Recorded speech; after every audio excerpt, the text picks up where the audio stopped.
नमस्कार साथियों, आज हम आपके सामने चैप्टर 1 पाठ का नाम है सॉल्यूशन। हिंदी में पाठ को कहते हैं बिलियन। उसके जो न्यूमेरिकल हैं उसको लेकर आए हुए हैं। तो आइए बिना समय गवाएं उनको समझते हैं। पहला न्यूमेरिकल है चीनी के सीरे के 214.2 ग्राम में 34.2 ग्राम चीनी का फॉर्मूला होता है C12H22O11 है। चीनी के सीरे में चीनी की मोललता क्या होगी? तो देखिए साथियों, मोललता मतलब मोलैलिटी निकालना है, ठीक है। तो मोललता का फॉर्मूला सूत्र होता है पदार्थ की ग्राम में मात्रा बटे अणुभार गुणा विलायक का किलोग्राम में भार, ठीक है। ये सूत्र होता है। अब पदार्थ की मात्रा, पदार्थ यहाँ कौन है? चीनी। पदार्थ कौन है? चीनी। और चीनी की मात्रा कितनी है? 34.2, ठीक है। अणुभार चीनी का, तो देखिए साथियों, चीनी का अणुभार, चीनी जिसका फॉर्मूला है C12H22O11 का अणुभार आप निकाल सकते हैं कार्बन का एटॉमिक वेट, परमाणु भार। तो कार्बन का परमाणु भार 12 होता है और 12 कार्बन है, तो 12 गुणा 12। कार्बन कितने हैं? 12। और कार्बन का परमाणु भार एटॉमिक वेट होता कितना है? 12 प्लस 22 गुणा H का एटॉमिक वेट परमाणु भार कितना होता है? 1 होता है, 1 हो गया, प्लस ऑक्सीजन का 16 होता है परमाणु भार और 11 ऑक्सीजन है, तो 11 गुणा 16। जब आप इसको कैलकुलेट करेंगे, सॉल्व करेंगे, तो ये 342 आ जाएगा। तो अणुभार की यहाँ क्या रख दिया? 342। अब आपका बचा विलायक का भार, किस में रखना है? किलोग्राम में रखना है। तो देखिए, विलायक में ये दिया है चीनी के सीरे के 214 ग्राम, 214.2 ग्राम, मतलब ये सीरे की मात्रा दी गई, सीरा। और आप जानते हैं सीरा कैसे बना होगा? सीरा विलायक मतलब जल और चीनी को मिलाया होगा, जल और चीनी को मिलाया होगा तो सीरा बन गया होगा। तो सीरा मतलब ये बिलियन की मात्रा है, बिलियन की मात्रा। और आपको चाहिए किसकी है? विलायक की मात्रा।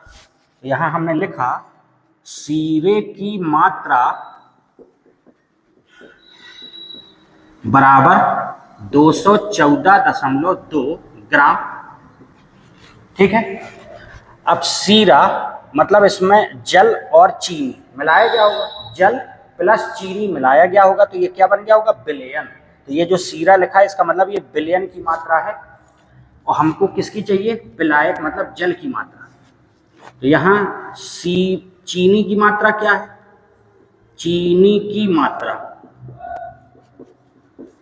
की मात्रा है 34.2 ग्राम। तो आपको मात्रा चाहिए किसकी है? विलायक मतलब जल की मात्रा, ठीक है। इसकी मात्रा आपको चाहिए। तो बिलियन में से चीनी को घटा देंगे, बिलियन में से चीनी को घटा देंगे तो काय की मात्रा बचेगी? विलायक की। सीरा क्या था? जल में चीनी मिलाई थी तो सीरा बना। तो ये मात्रा बिलियन की थी, अगर उसमें चीनी की मात्रा घटा दोगे तो किसकी मात्रा बचेगी? जल की, मतलब विलायक की मात्रा। तो क्या हुआ? 214.2 माइनस 34.2, तो ये आपका आ गया 180 ग्राम।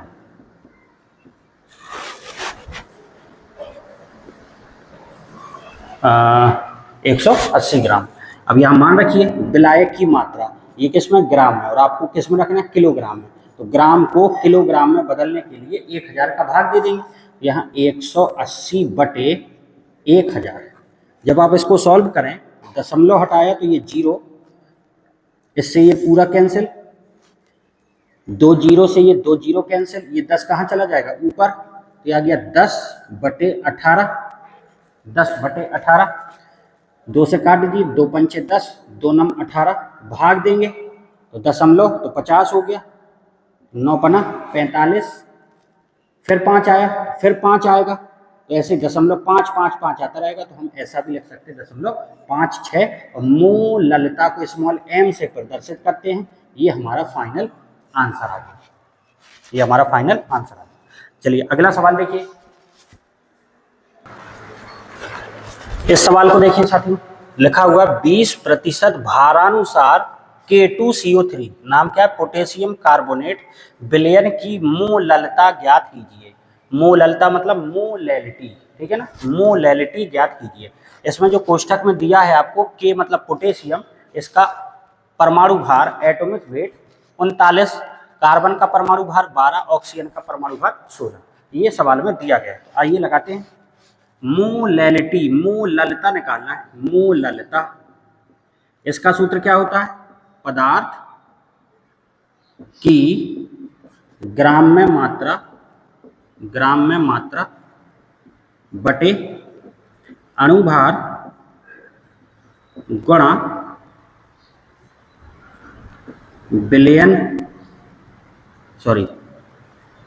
विलायक का किलोग्राम में भार, ठीक है, ये सूत्र होता है। अब देखिए, जब आप सवाल को सॉल्व करेंगे, इसमें लिखा हुआ 20% भारानुसार K2CO3।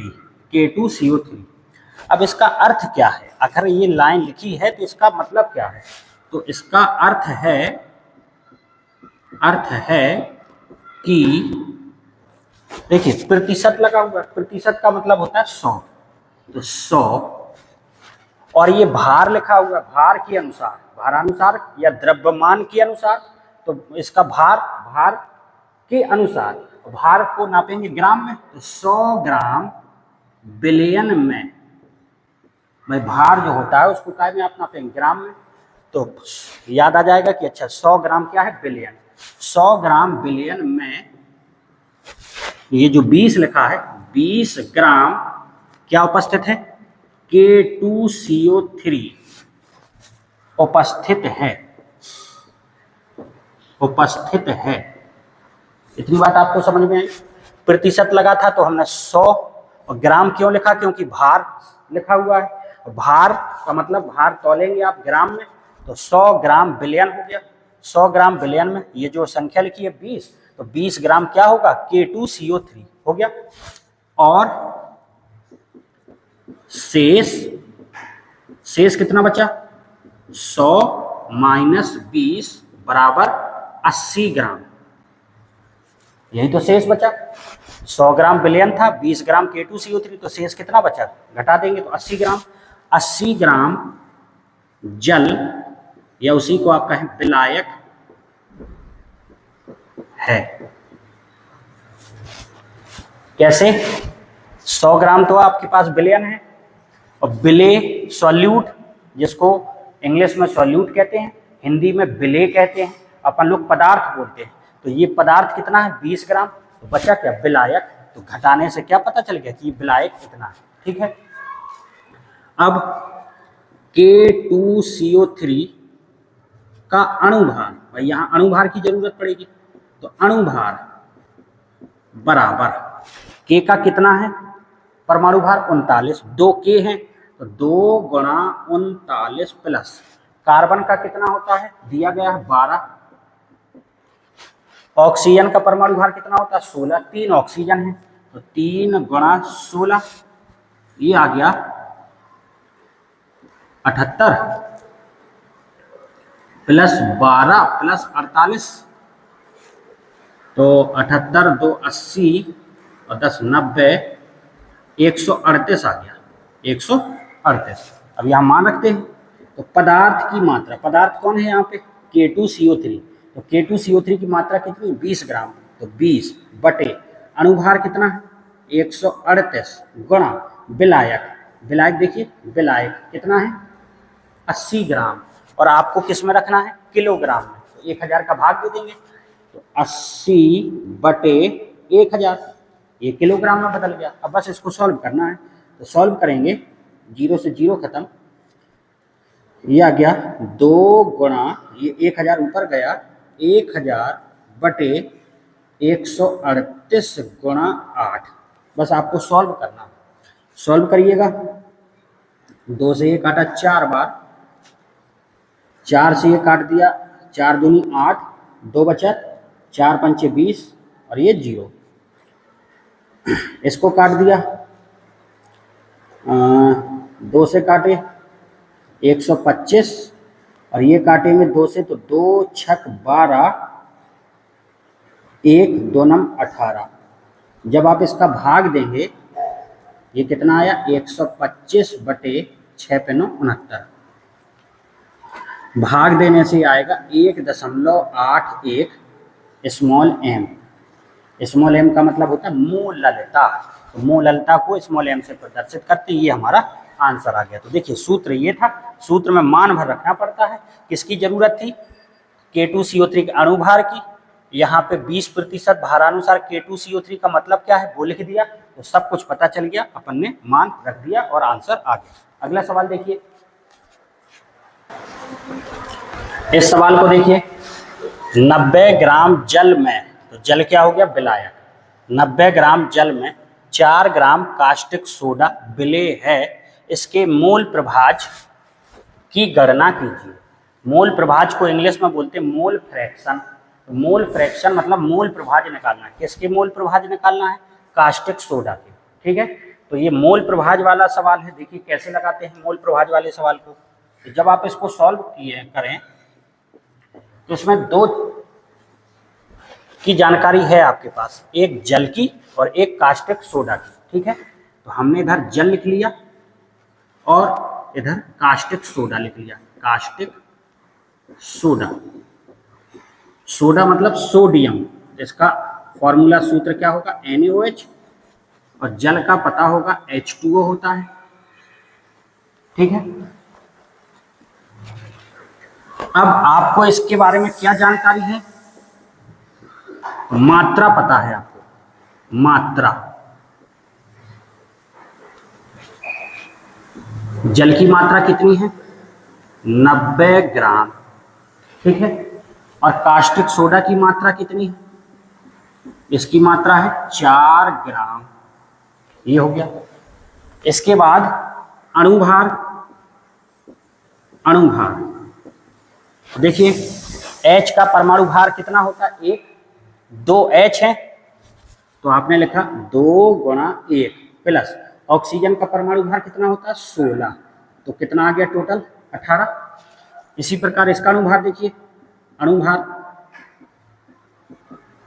सोडियम का परमाणु भार, परमाणु भार मतलब एटॉमिक वेट, तो सोडियम का परमाणु भार होता है 23, ऑक्सीजन का परमाणु भार 16 और H का परमाणु भार 1, तो ये आपका आ गया टोटल 40। अब आपको निकालना क्या साथियों मोल प्रभाज, और मोल प्रभाज तभी निकाल सकते हैं जब आपको मोल पता हो। क्या पता हो मोल, तो पहले आप मोल निकालिए, मोल, तो मोल बराबर होता है ग्राम में भार बटे अणुभार, ठीक है, या इसी को आप शॉर्ट में बोलते हैं N बराबर W/M। N हो गया मोल, W हो गई मात्रा और M हो गया अणुभार, ठीक है। तो हम मोल निकालते हैं, तो ग्राम में भार कितना है 90, अणुभार कितना है 18, तो ये कितना आ गया 5। इसी प्रकार यहाँ पे भी मोल निकाले, मोल तो क्या होगा ग्राम में मात्रा, ग्राम में मात्रा कितनी है 4, अणुभार कितना है 40, तो ये आ गया 0.1, ठीक है। अब आपको निकालना मोल प्रभाज, किसका निकालना NaOH, जिसको आपने बोला कास्टिक सोडा, तो NaOH का मोल प्रभाज। अब देखिए NaOH का मोल प्रभाज, तो आपको मोल प्रभाज निकालना किसका है NaOH का, तो NaOH के मोल ऊपर रखिए, NaOH के मोल अपॉन दोनों के मोलों को जोड़ दीजिए, दोनों के मतलब जल के और NaOH के, तो यहां लिखेंगे NaOH के मोल प्लस जल के मोल,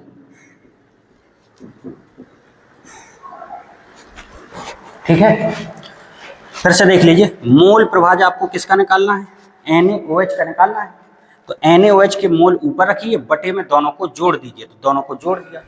अगर आपको जल का मोल प्रभाज निकालना होता, जल का, तो किसके मोल ऊपर रखना पड़ते, जल के, तो जल के मोल ऊपर रखते, बटे में तो दोनों को जोड़ना है। मान रखिए NaOH के मोल 0.1, NaOH के 0.1 प्लस जल के कितने हैं 5, इसको हल किया 0.1 बटे 5, 0.1, दशमलव से दशमलव कैंसिल, 51 का भाग दिया तो आंसर आएगा आपका 0.0196, ये हमारा फाइनल आंसर। तो मोल प्रभाज आपका लग गया। कैसे लगाया, दो जल के बारे में जानकारी थी, कास्टिक सोडा के बारे में, तो 2 कॉलम कर लिए, जल के बारे में मात्रा पता है, अनुभार आपने निकाला, मोल निकाल लिया, इसी प्रकार मात्रा अनुभार मोल निकाल लिया। अब मोल प्रभाज निकालने के लिए क्या पता होना चाहिए, मोल पता होना चाहिए, तो मोल आपको पता है, चल गया। जिसका मोल प्रभाज निकालना हो उसके मोल ऊपर रखिए, बटे में दोनों को जोड़ दीजिए, आंसर आपका आ जाएगा। अगला सवाल देखिए, इस सवाल को देखिए साथियों, 90 ग्राम जल में 5.8 ग्राम एसीटोन घुला है, इसमें जल तथा एसीटोन के मोल प्रभाज की गणना कीजिए। फिर से ये मोल प्रभाज का क्वेश्चन है, तो देखिए सॉल्व करते हैं। इसमें क्या पता है आपको, जल के बारे में पता है और दूसरा एसीटोन के बारे में पता है, ठीक है। जल का सूत्र क्या होता है H2O, और एसीटोन का क्या होता है CH3COCH3, ये जरूर पता होना चाहिए आपको। इसके बाद मात्रा पता है आपको जल की कितनी है 90 ग्राम, अणुभार आप खुद निकाल सकते हैं। H का परमाणु भार कितना होता है 1, 2H है तो 2 गुणा 1 प्लस O का परमाणु भार 16, अणुभार आपका आ गया 18। यहाँ पे देखिए मात्रा कितनी है, मात्रा एसीटोन की है 5.8 ग्राम, तो अणुभार निकालते हैं। कार्बन का परमाणु भार कितना होता है 12, H का कितना होता है 1, 3H है तो 3 गुणा 1 प्लस, फिर कार्बन का 12 प्लस ऑक्सीजन का 16 प्लस कार्बन का 12 प्लस हाइड्रोजन का 1, 3 हाइड्रोजन है तो 3 का गुणा करा देंगे। जब आप इसको सॉल्व करेंगे ये 12 plus 3 plus 12 plus 16 plus 12 plus 3, ये आ गया आपका 58, ठीक है। अब आपको पता है जब मोल प्रभाज निकालना हो, मोल प्रभाज मतलब मोल फ्रैक्शन, तो मोल प्रभाज निकालने के लिए आपको क्या पता होना चाहिए, मोल पता होना चाहिए, मोल पता होना चाहिए। तो मोल निकालने के लिए मोल n बराबर सूत्र हमने क्या बताया था W/m, W मात्रा हो गई और m हो गया अणुभार। तो चलिए W कितनी है, W मतलब मात्रा 90, अणुभार 18, तो मोल आ गए 5। इसमें मोल बराबर, इसमें भी वही सूत्र n बराबर W/m, W मात्रा 5.8 और ये अणुभार 58, दशमलव हटाया 0 बढ़ाए, इससे 1 कट गया 10 बार और 1/10 का मतलब 0.1, ये आपका क्या आ गया मोल आ गया। अब दोनों के मोल प्रभाज निकालना है, जल का भी और एसीटोन का भी। तो जल का मोल प्रभाज बराबर, हमने आपको बताया है कि मोल प्रभाज किसका निकाल रहे हैं, जल का, तो जल के मोल ऊपर रखिए, जल के मोल बटे दोनों के मोलों को जोड़ दीजिए, दोनों का मतलब जल और एसीटोन, तो जल के मोल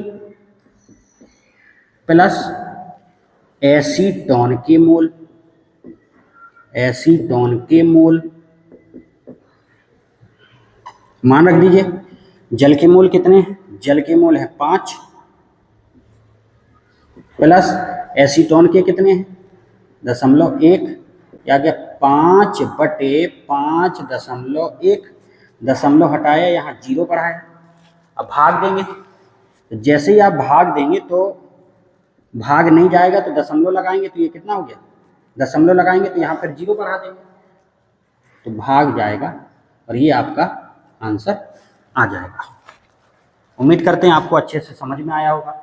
अब इसी प्रकार एसीटोन का मोल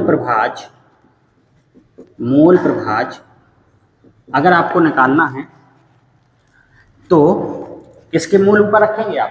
एसीटोन के मोल ऊपर रखेंगे। भाई मोल प्रभाज किसका निकालना है? एसीटोन का।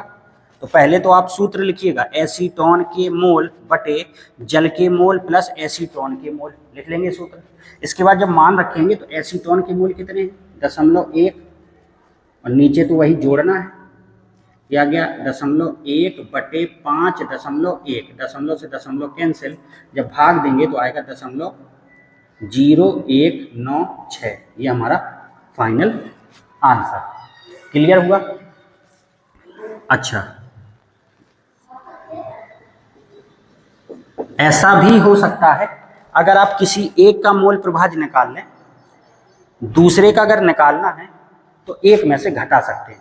और ये तो हमने आपको सूत्र से बता दिया, लेकिन क्या है कि दोनों के मोल प्रभाज को जोड़ने से एक आता है। अगर आप इन दोनों को जोड़ के देखेंगे तो कितना आएगा साथियों? 1 आएगा। तो दोनों के मोल प्रभाज को जोड़ने से 1 आता है। तो अगर एक पता हो जाए, दूसरा आपको निकालना हो तो एक में से घटा सकते हैं। तो एसीटोन का मोल प्रभाज बराबर 1 माइनस जल का मोल प्रभाज।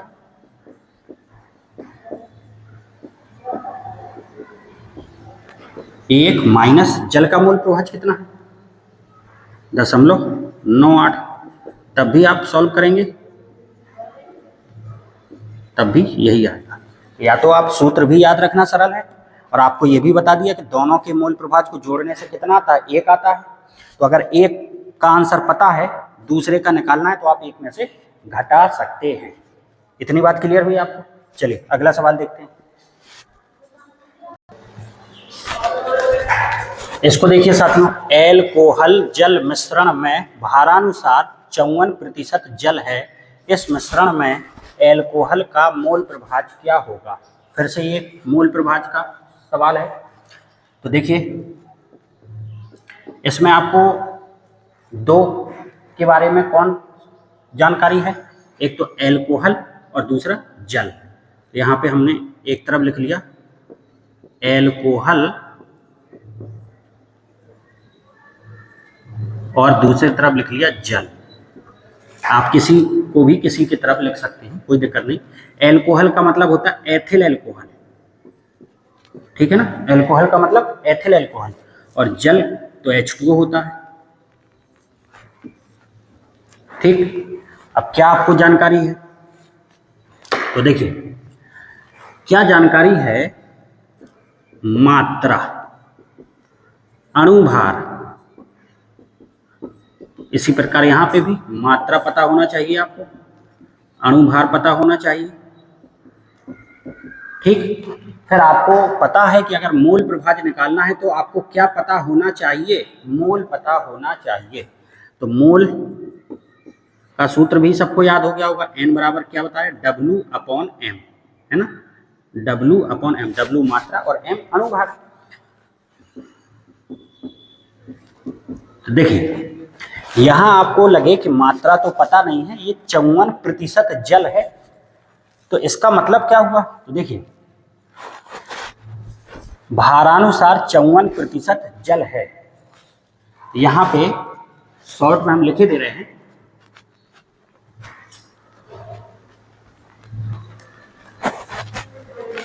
एल्कोहल जल मिश्रण में भारानुसार 54% जल का अर्थ है कि प्रतिशत का मतलब तो होता है 100। भार लगा है, भार आयतन होता तो मिलीलीटर आता, आयतन होता तो मिलीलीटर आता, इसमें भार है तो क्या आएगा, ग्राम। तो 100 ग्राम बिलियन में, बिलियन किसका है, एल्कोहल और जल का मिला हुआ। 100 ग्राम एल्कोहल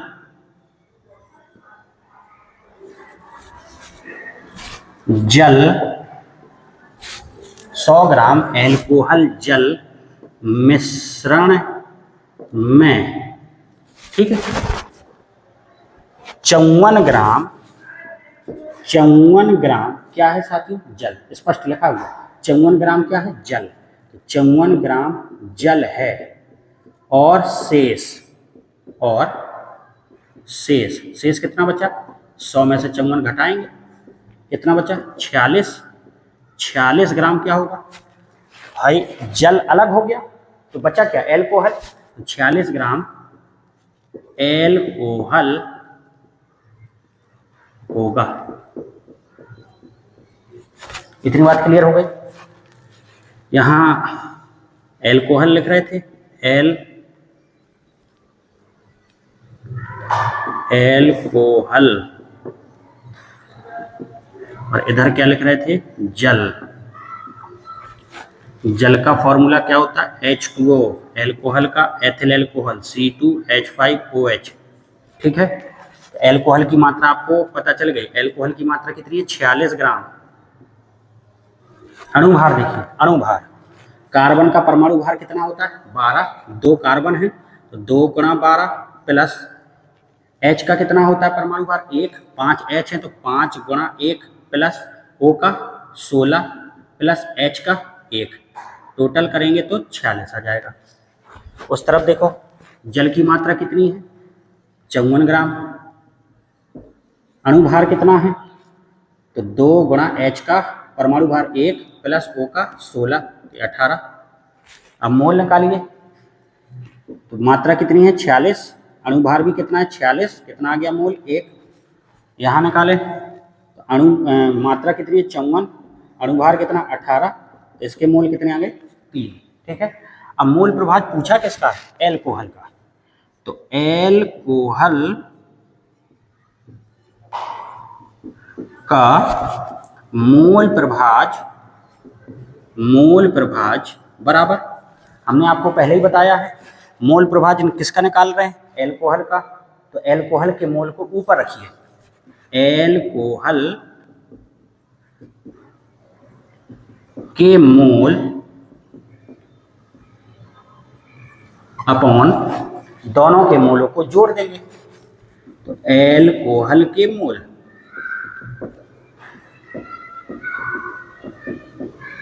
प्लस किसके मोल, जल के मोल, जल के मोल। एल्कोहल के मोल कितने हैं, एल्कोहल के मोल 1 और जल का मोल कितना, 3, तो आंसर आ गया 1/4। ये हमारा आंसर। भाग देना चाहें तो भाग दे दीजिए, दशमलव लगाए तो 0 हो गया, 4 दूनी 8, 4 पंचे 20, ये हमारा फाइनल आंसर। क्लियर। चलिए अगला सवाल देखते हैं। इस सवाल को देखिए साथियों, 11.7 ग्राम सोडियम क्लोराइड मतलब NaCl को 500 मिलीलीटर जल में विलय किया गया, विलयन की मोलैलिटी ज्ञात कीजिए। दिया क्या है आपको, सोडियम का परमाणु भार एटॉमिक वेट 23, क्लोरीन का परमाणु भार 35.5। सॉल्व करते हैं, आपको मोललता निकालनी है, तो मोललता बराबर सूत्र क्या होता है, पदार्थ की ग्राम में मात्रा बटे अणुभार गुणा विलयन का, सॉरी मूललता वाले में विलयन नहीं होता, विलायक, विलायक का किलोग्राम में भार। विलायक का मतलब होता है सॉल्वेंट, ठीक है। विलायक को इंग्लिश में क्या बोलेंगे, सॉल्वेंट। देखिए पदार्थ की मात्रा, पदार्थ कौन है यहाँ, नमक, NaCl, सोडियम क्लोराइड, इसकी मात्रा है 11.7 बटे अणुभार। अणुभार आप किसी का भी निकाल सकते हैं, सूत्र भर पता हो, NaCl का अणुभार, तो Na का परमाणु भार कितना 23 और Cl का 35.5, टोटल कितना 58.5। तो यहाँ पे अणुभार रख सकते हैं 58.5। अब बचा क्या आपका विलायक की मात्रा, है ना, विलायक का किलोग्राम में भार, विलायक की मात्रा। तो देखिए ये जो 500 मिलीलीटर जल दिया, जल ही क्या है, विलायक। तो विलायक मतलब जल का आयतन दिया है, आयतन कितना है 500 मिलीलीटर, और यहाँ जल की मात्रा चाहिए आपको, द्रव्यमान चाहिए, सही है ना, जल की मात्रा द्रव्यमान चाहिए और आयतन दिया है। तो आप जल, जिसको विलायक बोल रहे हैं, विलायक का द्रव्यमान बराबर क्या होता है, सूत्र, द्रव्यमान बराबर क्या होता है, आयतन गुणा घनत्व, सही है ना, आयतन गुणा घनत्व। आयतन तो दिया गया है 500, घनत्व कितना, तो जल का घनत्व आपको दिया हो या ना दिया हो, याद रख लीजिए, ये हम जानते हैं, हम जानते हैं कि जल का घनत्व हमेशा एक होता है, 1 ग्राम प्रति मिलीलीटर। जल का घनत्व क्या होता है साथियों, 1 ग्राम प्रति मिलीलीटर। 1 का गुणा करा दिया तो ये कितना गया 500, ठीक है। और मात्रा क्या लगाओगे, द्रव्यमान, ये घनत्व किस में रखा आपने, ग्राम में, 500 ग्राम हो गया। अब यहाँ ये जल है विलायक, इसी की मात्रा चाहिए, लेकिन ये ग्राम में और आपको चाहिए किस में, किलोग्राम में। तो ग्राम को किलोग्राम में बदलने के लिए 1000 का भाग देंगे, तो 500 बटे 1000, बस इसको सॉल्व करना है, आपका आंसर आ जाए। सॉल्व करते हैं, दशमलव से दशमलव कैंसिल, इससे ये 2 बार, यह आ गया 117 गुणा 2 बटे 585, ठीक, 500 ये कट गया। अब इसको सॉल्व करना है, जैसे ही आप सॉल्व करें इसको तो ये कटेगा, तो इसको हल करने से ये आएगा 0.4 स्मॉल m। स्मॉल m मतलब मोलैलिटी को प्रदर्शित करते हैं स्मॉल m से। देखिए जल का आयतन पता था, घनत्व तो आपको पहले से पता होता है, द्रव्यमान निकालिए और यहाँ द्रव्यमान ही रखना था, आपका आसानी से सवाल सॉल्व हो गया। अगला सवाल देखिए,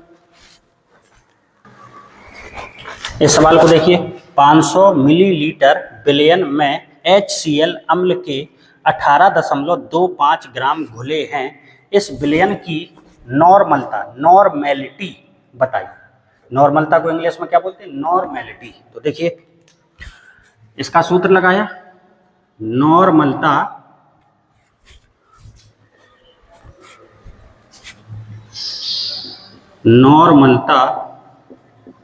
बराबर पदार्थ की ग्राम में मात्रा बटे तुल्यांकी भार गुणा विलयन का लीटर में आयतन,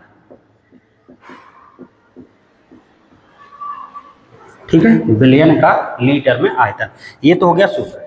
तुल्यांकी भार को इंग्लिश में बोलते हैं इक्विवेलेंट वेट, ठीक है ना, इक्विवेलेंट वेट। देखिए मान रखते हैं, पदार्थ कौन है इधर HCl, और HCl की मात्रा दी गई 8 18.25। तुल्यांकी भार कहीं पता नहीं है। जैसे अणुभार मॉलिक्यूलर वेट, तो अणुभार को आप लोग निकालते हैं, इसी प्रकार तुल्यांकी भार को भी निकालना पड़ेगा। और बिलियन का आयतन, तो देखिए 500 मिलीलीटर बिलियन, 500 मिलीलीटर बिलियन, तो बिलियन का आयतन दिया गया है, बिलियन का आयतन सवाल में कितना दिया, 500 मिलीलीटर, और आपको चाहिए किसमें, लीटर में, तो 1000 का क्या कर देंगे, भाग दे देंगे। ठीक, 500 मिलीलीटर बिलियन था और लीटर में बनाने के लिए 1000 का भाग दे दिया। अब आपको तुल्यांकी भार निकालना है, तो देखिए किसका तुल्यांकी भार, HCl का तुल्यांकी भार इक्विवेलेंट वेट बराबर अणुभार बटे x, ये सूत्र होता है। तुल्यांकी भार निकालने का सूत्र क्या, अणुभार बटे x। अणुभार तो इंग्लिश में मॉलिक्यूलर वेट कहते हैं, x, तो देखिए अणुभार HCl का, H का कितना होता है 1, और Cl का परमाणु भार कितना होता है 35.5 बटे, अब x देखिए, HCl है क्या, अम्ल है, और अम्ल के पास क्या होता है H+, तो H+ की संख्या, H+ की संख्या कितनी है 1, ये अम्ल है। अगर क्षार होता तो क्षार के पास क्या मिलता है OH-, तो OH- की संख्या देखी जाती, ये अम्ल है तो अम्ल में के पास क्या होता है H+, तो H+ की संख्या देखी जाएगी, तो H+ की संख्या है कितनी 1, तो x का मान कितना हो गया 1, तो आपका तुल्यांकी भार कितना आ गया 36.5, यहाँ रख दीजिए 36.5 रख दिया। सॉल्व करिए इसको, इससे ये 2 बार, ये दशमलव से ये दशमलव, यहाँ 0 बढ़ाया,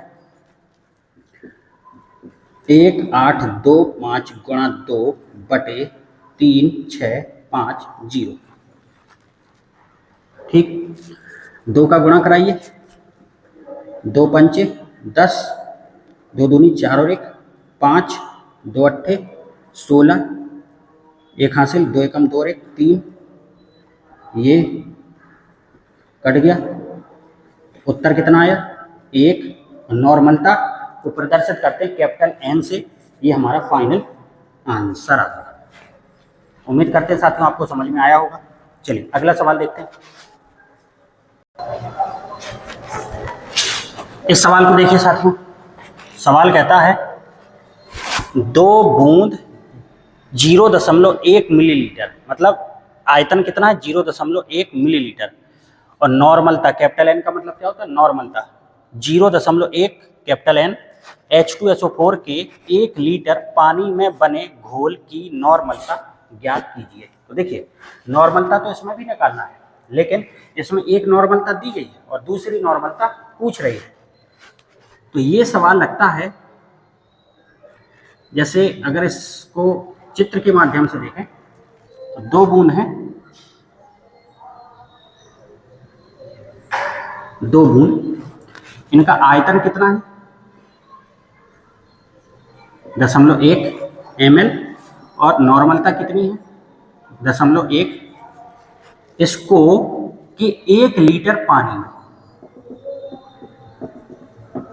जब ये यहाँ पे 1 लीटर पानी में मिला देंगे तो इस बिलियन, जो बिलियन बनेगा उसकी नॉर्मलता पूछिए। नॉर्मलता तो यहाँ पे भी दी गई थी, लेकिन ये बूंद की है, और जैसे ही आप इसको मिलाएंगे पानी में तो नॉर्मलता पूछी है।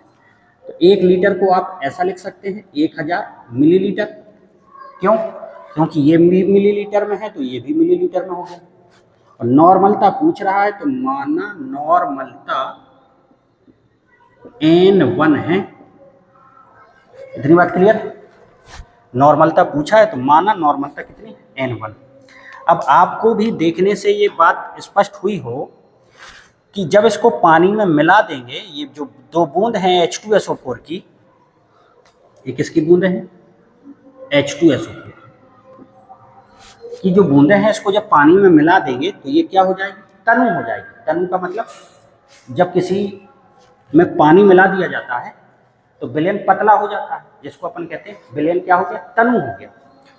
तो अगर पानी मिलाने पर विलयन तनु हो गया तो अपन लगाते हैं तनुता समीकरण से। तनुता समीकरण से ये होता क्या है, तो ये होता है तनुता के पूर्व, पूर्व मतलब पहले, तनुता के पूर्व मिली तुल्यांक बराबर तनुता के बाद मिली तुल्यांक। ठीक है, या फिर आप इसको ऐसा भी बोल सकते, पानी मिलाने के पहले मिली तुल्यांक। पानी मिलाने के पहले ये स्थिति है, और पानी मिलाने के बाद मिली तुल्यांक। जब पानी मिला देंगे तो 1 लीटर पानी है, तो पानी मिलाने के बाद मिली तुल्यांक। ठीक है, अब देखिए, तो तनुता का मतलब क्या होता है, पानी मिला दिया जाए तो विलयन कैसा हो जाता है, पतला हो जाता है, उसी को तनुता बोला। तनुता के पहले और तनुता के बाद। अब मिली तुल्यांक क्या होता है, मिली तुल्यांक, तो मिली तुल्यांक होता है नॉर्मलता गुणा आयतन। ठीक है, मिली तुल्यांक क्या होता है, नॉर्मलता गुणा आयतन, इसको मिली तुल्यांक बोला जाता है, नॉर्मलता गुणा आयतन। ठीक है, नॉर्मलता गुणा आयतन, यहाँ भी नॉर्मलता गुणा आयतन। मिली तुल्यांक, मिली तुल्यांक को क्या बताते हैं, नॉर्मलता गुणा आयतन, इसको क्या बोलते हैं आप, मिली तुल्यांक बोलते हैं। क्लियर। अब देखिए, यहाँ पे हम कहते हैं एन, नॉर्मलता को अगर आप एन ना मानना चाहें तो और कुछ मान लीजिए, हम कहते हैं एक्स मान लीजिए। ठीक है, एक्स मान लीजिए, तो यहाँ ये पहला वाला हो गया और ये दूसरा वाला हो गया। अब तनुता के पहले, पहले की स्थिति क्या है, पहले नॉर्मलता कितनी है, 0.1, पहले आयतन कितना है, 0.1, बाद में नॉर्मलता कितनी है, तो बाद में नॉर्मलता मानी है आपने x, आयतन कितना है 1000। इतनी बात क्लियर है। पानी मिलाने के पहले मिली तुल्यांक, पानी मिलाने के बाद मिली तुल्यांक, तो पहले की स्थिति ये है, और जब ये इसमें पानी मिला देंगे तो स्थिति ये वाली हो जाएगी। तो ये मान रख दिया, मिली तुल्यांक क्या होता है, नॉर्मलता गुणा आयतन, तो रखा मान। तो x बराबर क्या हो गया, 0.1 गुणा 0.1 बटे 1000, दशमलव से दशमलव ये हटा दिए, 2 जीरो बढ़ा दिए, 1 बटे 10 की पावर 5, 1 2 3 4 5, इसको ऊपर लगा दीजिए तो 10 की पावर -5। नॉर्मलता को प्रदर्शित करते हैं कैपिटल N से। ये हमारा फाइनल आंसर आ गया। उम्मीद करते हैं आपको ये सवाल समझ में आया हो। चलिए अगला सवाल देखते हैं। इस सवाल को देखिए साथियों, 0.63 ग्राम ऑक्जेलिक अम्ल को 100 सेंटीमीटर क्यूब जल में घोलकर एक विलयन बनाया गया है। विलयन की नॉर्मलता ज्ञात कीजिए। नॉर्मलता मतलब नॉर्मेलिटी ज्ञात कीजिए, तो इसमें भी आपको नॉर्मेलिटी निकालना है। अच्छा, ये जो लिखा हुआ है 100 सेंटीमीटर क्यूब, तो ये आयतन है, तो सेंटीमीटर क्यूब किसके बराबर होता है, मिलीलीटर के बराबर होता है। तो अगर यहाँ पे मिलीलीटर भी लिखा होता तो एक ही बात है, 100 मिलीलीटर लिखा हो या 100 सेंटीमीटर क्यूब, एक ही बात हो गई। तो आइए सॉल्व करते हैं।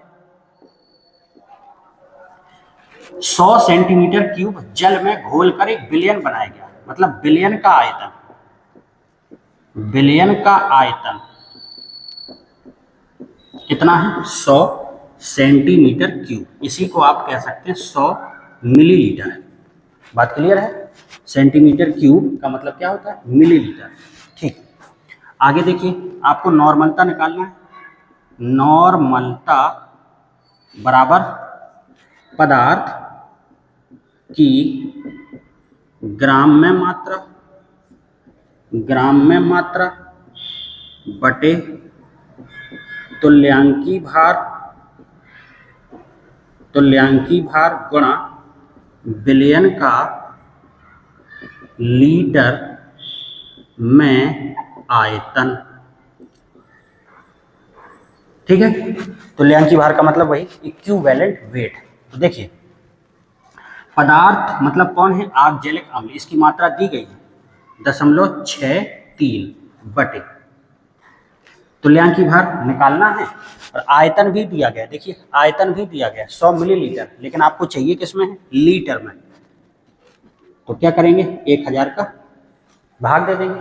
अब तुल्यांकी भार निकालना है। देखिए आगजैलिक अम्ल, आगजैलिक अम्ल, इसका फॉर्मूला होता है H2C2O4 इंटू 2H2O। ठीक है, का तुल्यांकी भार, तुल्यांकी भार बराबर अणुभार बटे x। अब ध्यान से देखिएगा, अणुभार, पहले तो अणुभार निकालिए, मॉलिक्यूलर वेट। तो देखो H का परमाणु भार कितना होता है, 1, 2 गुणा 2H है तो 2 गुणा 1 प्लस कार्बन कितने, 2, तो 2 गुणा कार्बन का परमाणु भार कितना होता है, 12 प्लस O कितने हैं, 4, 4 गुणा O का परमाणु भार कितना होता है, 16, 16 हो गया प्लस 2 कोष्ठक, भाई 2 लिखा है, इंटू के बाद 2 लिखा, फिर H2O है तो कोष्ठक लगा दिया हमने, क्योंकि ये 2 आगे लिखा हुआ है तो हमने कोष्ठक लगाया। H2 2 गुणा 1, क्योंकि 2 और H का कितना होता है भार, 1, प्लस O का कितना होता है, 16 प्लस 16। इतनी बात सबको समझ में आई, बटे बटे x। आप देखिए आगजैलिक अम्ल है और अम्ल के पास क्या होता है, H प्लस, तो H प्लस की संख्या कितनी है, 2। आप कहोगे सर जी ये भी तो H प्लस है, ये देखिए ना, ये जल है और जल कैसा होता है, उदासीन, जल कैसा होता है, उदासीन, तो इसके H प्लस को थोड़ी देखा जाएगा, आपको तो अम्ल के H प्लस देखना है। तो अम्ल H प्लस की संख्या कितनी होगी, 2, इसका H प्लस नहीं देखेंगे क्योंकि ये तो जल है और जल कैसा होता है, उदासीन, तो अम्ल में H प्लस की संख्या, अम्ल में H प्लस की संख्या कितनी, 2, यहाँ 2 यह जाएगा 126 बटे 2 63, यहाँ रख दीजिए 63, दशमलव हटाया, 2 जीरो बढ़ गए, इससे ये कैंसिल और 3 जीरो से 3 जीरो कैंसिल, 1/10 का मतलब आ गया 0.1, नॉर्मलता को लिखते हैं कैपिटल N से, ये हमारा आंसर। उम्मीद करते हैं साथियों आपको सवाल अच्छे से समझ में आया होगा। अगला सवाल देखिए, इस सवाल को देखिए साथियों, अच्छा सवाल है, इंपॉर्टेंट सवाल है। एक सल्फ्यूरिक अम्ल विलयन की मोलैलिटी की गणना कीजिए जिसमें जल का मोल प्रभाज, मोल प्रभाज को इंग्लिश में बोलते हैं मोल फ्रैक्शन 0.85 है। तो ये इस प्रकार का सवाल है कि जिसमें मोललता और मोल प्रभाज दोनों आ रहे हैं। अभी तक आपने सवाल जो लगाए या तो मोल प्रभाज निकालना होता था या मोललता निकालनी होती थी, अब इसमें एक निकालना है और दूसरा दिया गया है। तो देखिए सवाल को कैसे लगाया जाता है। सबसे पहले जल का मोल प्रभाज, मोल प्रभाज आपको दिया गया है, कितना दिया गया, 0.85, ठीक है, ये जल का मोल प्रभाज दिया गया है। H2SO4 जिसको आप कहते हैं सल्फ्यूरिक अम्ल, H2SO4 का मोल प्रभाज, तो हमने आपको अभी कुछ देर पहले बताया था कि अगर एक मोल प्रभाज पता हो और दूसरे का मोल प्रभाज निकालना हो तो एक में से घटा देते हैं, तो एक में से घटाया तो ये आपको पता चल गया 0.15। इतनी बात क्लियर हुई, ठीक। अब देखिए, माना जल के मोल N H2O तथा H2SO4 के मोल हैं, ये मान लिया आपने, ठीक है। अब देखिए जल का मोल प्रभाज, बराबर जल का मोल प्रभाज बराबर, ध्यान से देखिएगा, जल का मोल प्रभाज बराबर सूत्र क्या होता है, तो जिसका मोल प्रभाज निकाल रहे हैं, किसका निकाल रहे हैं, जल का, तो जल के मोल आप ऊपर रखेंगे, बटे में दोनों के मोल को जोड़ेंगे, जल के मोल प्लस H2SO4 के मोल। कितनी बात क्लियर हुई। जल का मूल प्रभाज दिया गया, देखिए जल का मूल प्रभाज कितना दिया, 0.85 बराबर जल के मूल NH2O upon NH2O plus NH2SO4, ये सफिक्स में लिखे हैं, जिससे आपको पता चलता रहे कौन किसके मोल हैं। इसको आपने समीकरण नंबर 1 मान लिया, ठीक है। इसी प्रकार H2SO4 का मोल प्रभाज,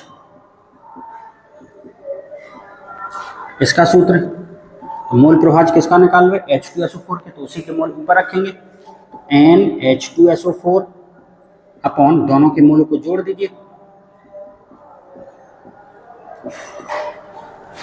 ठीक है। इसका मान कितना दिया है, H2SO4 का मोल प्रभाज आपने निकाला था 0.15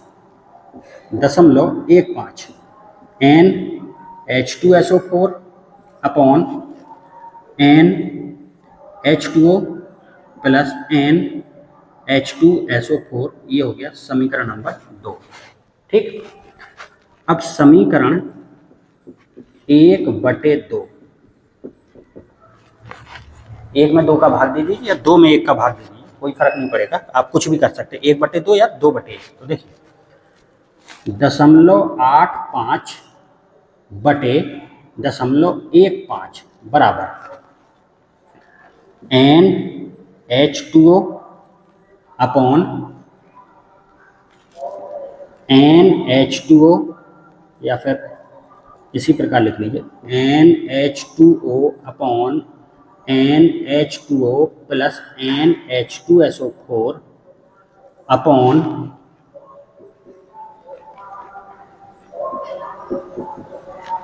NH2SO4 NH2O प्लस NH2SO4, ठीक है। इससे ये कैंसिल, दशमलव से दशमलव कैंसिल, 5 से काट दीजिए, 5 की 15, 5 एकम 5, 5 सते 35, तो ये आपका आ गया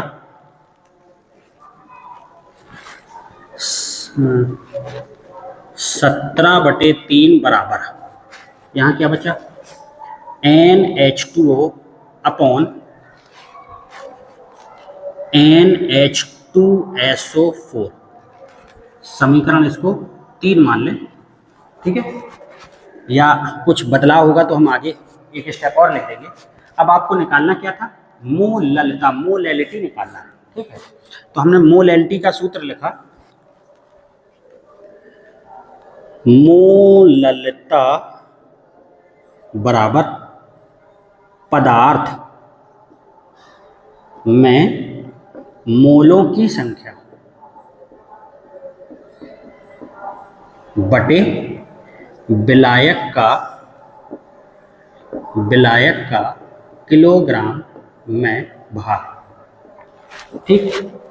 आप अगर सोच रहे हो कि इससे पहले मोललता जो निकालते थे उसका सूत्र तो दूसरा लगाते थे, तो देखिए मोल बराबर हमने आपको बताया, मोल बराबर क्या होता है, W/M, W मतलब मात्रा, तो ऊपर क्या लिखी जाती थी, मात्रा, और नीचे क्या लिखा जाता था, M मतलब अणुभार, तो सूत्र तो वही, मात्रा बटे अणुभार गुणा, ये तो रहता ही था विलायक का किलोग्राम में भार, अब की बार हमने मोलों की संख्या वाला लिख दिया, ठीक।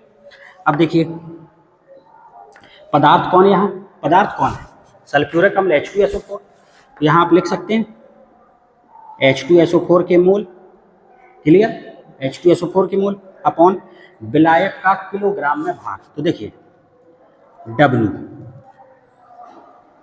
विलायक का किलोग्राम में भार, तो यहाँ क्या आ गया W, ये अगर ग्राम में है, ये ग्राम में होगा तो इसको किस में बदलेंगे आप, किलोग्राम में बदलेंगे, बात क्लियर।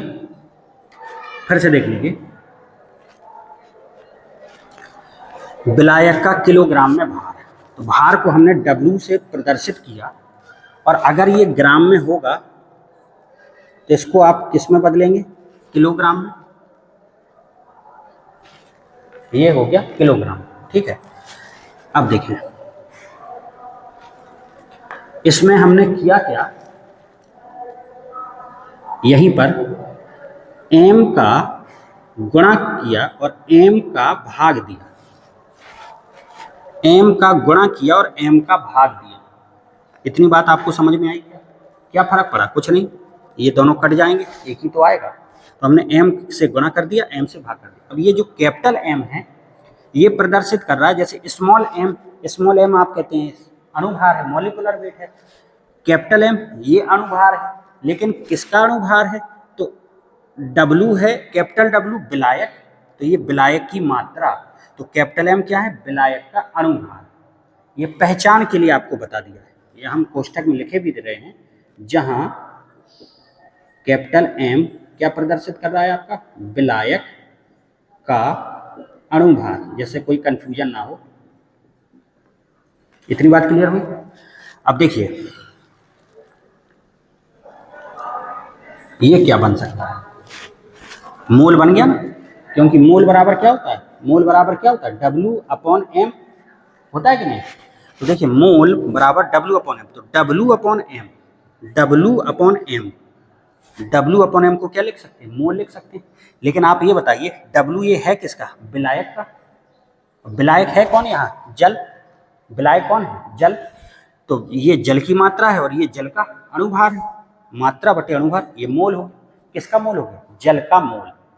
बात क्लियर हुई भाई। W ये विलायक कौन है इधर, जल, तो जल की मात्रा बटे जल का अणुभार, तो ये W/M बना, और W/M का मतलब मोल, लेकिन किसके मोल, जल के मोल। तो आप इसके स्थान पर ऐसा लिख सकते हैं NH2SO4 अपॉन, ये तो ज्यों कहते हैं, और इसके स्थान पर लिखा अपन ने NH2O। इतनी बात क्लियर हो गई। इसकी जगह क्या हो गया, H2O के मोल गुणा M, ये वाला M बटे 1000। ठीक, अब आपको कुछ नहीं करना है, सीधे मान रखना है। तो देखिए यहाँ H2SO4 ऊपर आ रहा है, यहाँ आपके में क्या आ रहा है, नीचे, तो इसको पलट दीजिए। तो 3/17 बराबर NH2SO4 अपॉन NH2O, इसको समीकरण 3 मान लिया। तो मान रखा हमने समीकरण 3 से मान रखा, मान रखने पर। तो देखिए मान रखते हैं, जैसे आपने मान रखा, यहाँ देखने में अगर प्रॉब्लम हो तो हम ये हिस्सा हटा देते हैं।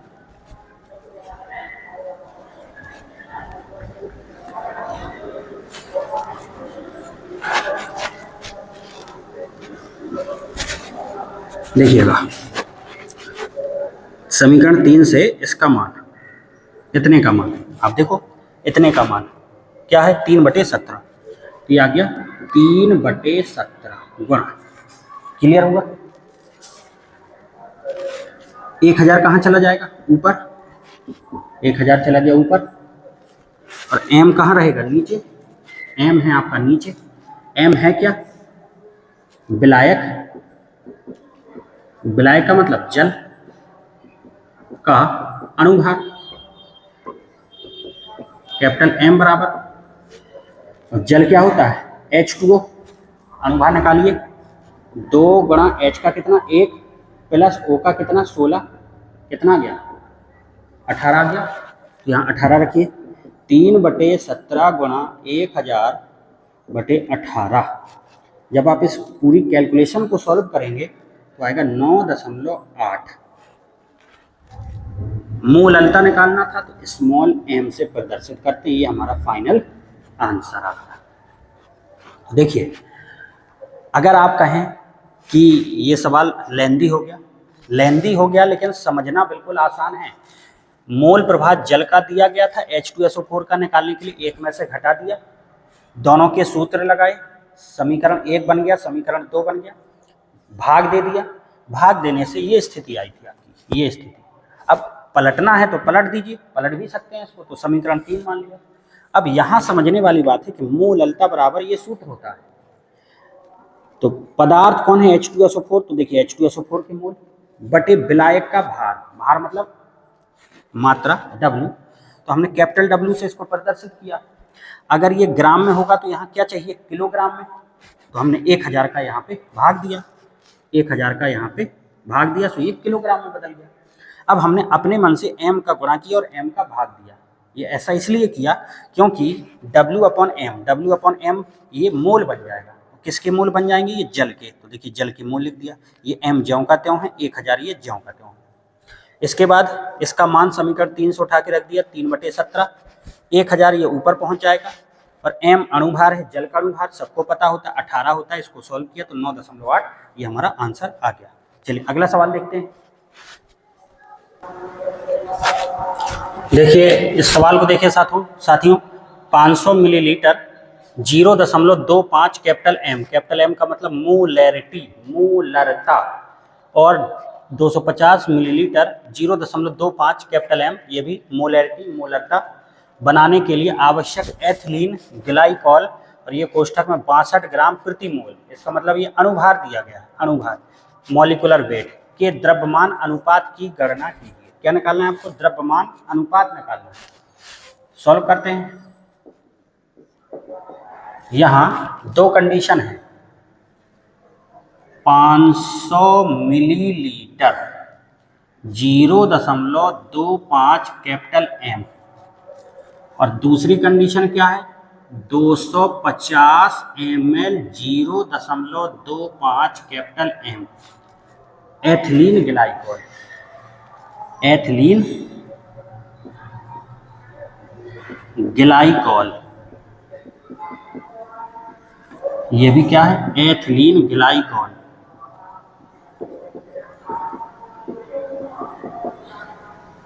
ठीक है, अब आपको इसकी मात्रा निकालेंगे और यहाँ पे भी मात्रा निकालेंगे, और फिर क्या पूछा, द्रव्यमान अनुपात, दोनों का अनुपात।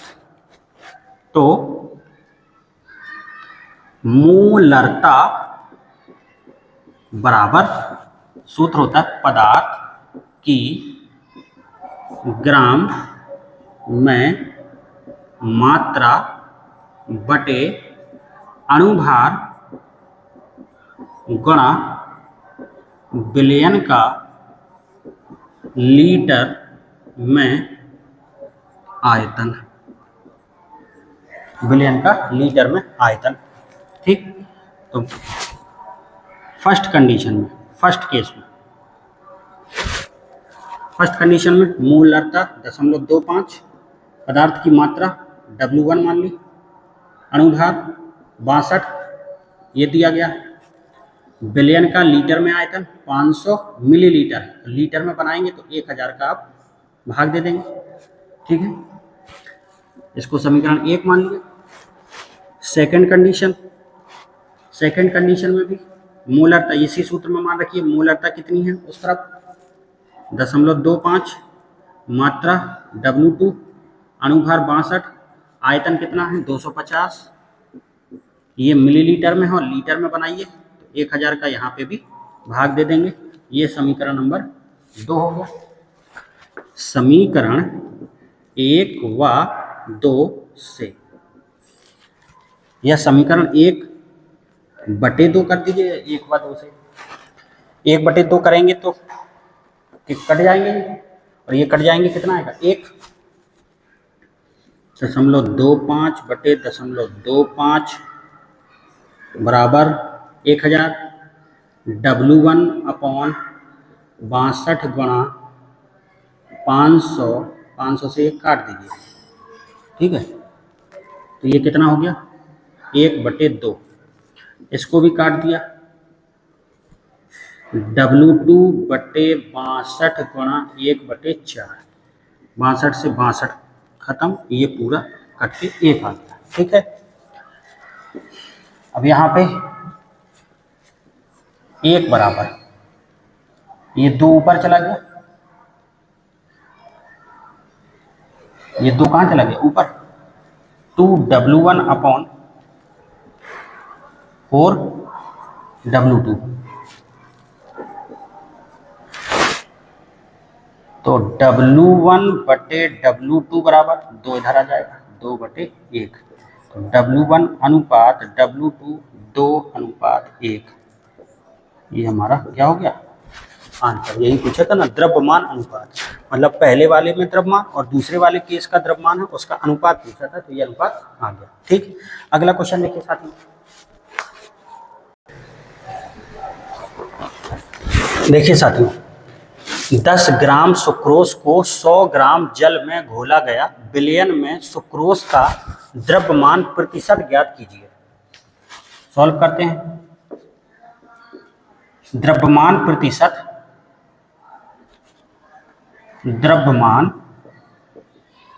प्रतिशत, इसी को आप बोल सकते हैं भारानुसार प्रतिशतता, प्रतिशतता, सत्ता का सूत्र होता है विलेय की ग्राम में मात्रा बटे विलयन की ग्राम में मात्रा गुणा 100। प्रतिशत है तो 100 का गुणा है, और द्रव्यमान के अनुसार है, भार के अनुसार या द्रव्यमान के अनुसार तो ग्राम लिखा हुआ है। अगर आयतन के अनुसार होता तो यहाँ मिलीलीटर में आयतन होता। क्लियर, विलेय ऊपर होता है, विलयन नीचे। अब देखिएगा विलेय की मात्रा, विलेय कौन है यहाँ सुक्रोज, सुक्रोज की मात्रा कितनी है 10 बटे विलयन, 100 ग्राम जल है, जल मतलब विलायक, ठीक है, जल मतलब विलायक, और ये है विलेय, तो विलयन क्या होगा, विलयन का मतलब ही होता है विलेय प्लस विलायक, तो विलेय है 10 ग्राम और विलायक है 100 ग्राम, तो विलयन कितना होगा 110 ग्राम, तो 110 हो गया। बात क्लियर हुई। यहाँ विलयन, ये विलायक है और ये विलेय है, मतलब ये सॉल्वेंट है और ये सॉल्यूट है, दोनों को जोड़ दिया तो सॉल्यूशन विलयन बन गया, गुणा 100,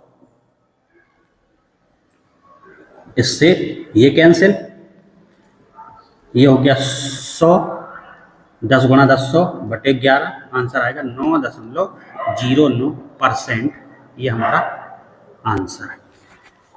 इतनी बात क्लियर हुई। चलिए साथियों अगला सवाल देखते हैं। इसमें लिखा हुआ है समुद्री जल के 1 लीटर में 5.8 गुणा 10 की पावर -3 ग्राम ऑक्सीजन घुली पाई गई। यदि समुद्री जल का घनत्व 1.03 ग्राम सेंटीमीटर -3 हो, सेंटीमीटर पावर -3 हो, तो उसमें घुलित ऑक्सीजन का सांद्रण पीपीएम में ज्ञात करना है। पीपीएम, पीपीएम का मतलब होता है पार्ट पर मिलियन, पीपीएम का मतलब पार्ट पर मिलियन। तो देखिए पीपीएम सांद्रता बराबर विलेय की ग्राम में मात्रा बटे विलयन की ग्राम में मात्रा गुणा 10 की पावर 6। पार्ट पर मिलियन, मिलियन का मतलब होता है 10 की पावर 6, तो 10 की पावर 6 का गुणा। यहाँ प्रतिशत निकाल रहे हैं, प्रतिशत का मतलब होता है 100, तो देखिए 100 का गुणा। यहाँ मिलियन, मिलियन का मतलब 10 पे घात 6। अगर पीपीबी होता, पीपीबी बिलियन, बिलियन का मतलब होता है 10 की पावर 9, तो हम 10 की पावर 9 का गुणा कराते हैं। ठीक है, अब देखिए मान रखना है, विलेय की मात्रा दी गई है, ऑक्सीजन ये है 5.8 गुणा 10 की पावर -3 बटे विलयन की ग्राम में मात्रा। ठीक है, समुद्री जल के 1 लीटर में, तो ये जो 1 लीटर है समुद्री जल, जल में तो ऑक्सीजन भी मिली है, तो ये जल, समुद्री जल क्या है विलयन। बात समझ में आ गई।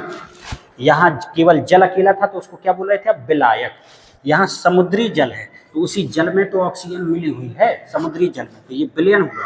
तो बिलियन का आयतन दिया है आपको, आयतन कितना दिया है, 1 लीटर।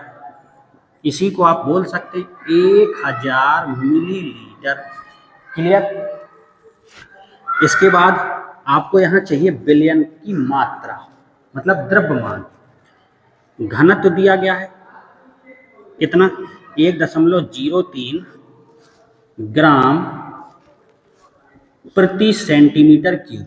हमने आपको कुछ देर पहले बताया था सेंटीमीटर क्यूब अगर हो तो उसी को ही मिलीलीटर बोला जाता, मिलीलीटर। तो 1.03 ग्राम प्रति मिलीलीटर भी आप लिख सकते हैं। आपको क्या चाहिए, बिलियन का द्रव्यमान। तो द्रव्यमान बराबर सूत्र होता है आयतन गुणा घनत्व। आयतन है 1000 और घनत्व है 1.03। दशमलव हटाया, 2 जीरो बढ़ाए, 2 जीरो से ये 2 जीरो कैंसिल, तो आ गया 1030 ग्राम। ठीक है, ग्राम आ गया। मान रख दीजिए बिलियन की मात्रा कितनी है, 1030, गुणा कितनी है, 10 की पावर 6। कैलकुलेशन है, आप सॉल्व करेंगे। 10 की पावर -3, 10 की पावर -3 का मतलब क्या होता है, 5.8